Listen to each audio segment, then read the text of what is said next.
Beginning in 1988 and then definitely in 1989, there had been a weakening of the economy of the German Democratic Republic, East Germany.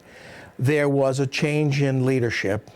There was a softening a bit of some of the tensions. And what happened was eventually the East German government just made an announcement that, I think it was around November 8th, November 9th, that they were going to allow East Germans to travel over to West Germany. Well, that announcement was made. People lined up at the gates, and then there was just a flood. And then from there on, it just took over. I don't think it was in anybody's control at that point.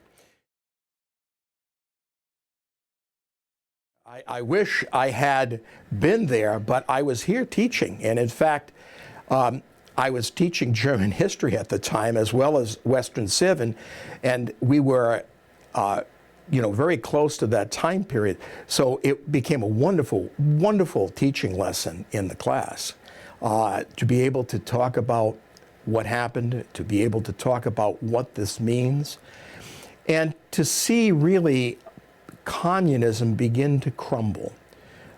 There are some places where communism has held on, but in effect, what this meant, and then followed very shortly thereafter by the fall of the Soviet Union as well, we saw the collapse of the communist system, really.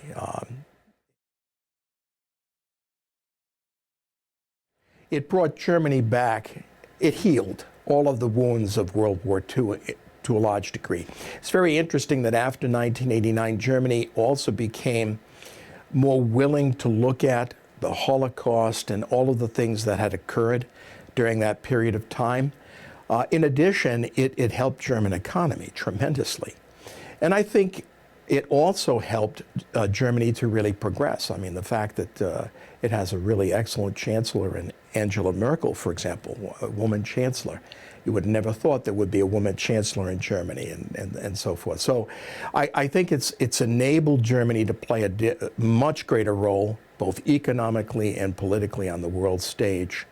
At the same time, when East Berlin and East Germany fell, so to speak, when the gates were opened, it became apparent that the economy in East Germany was just terrible.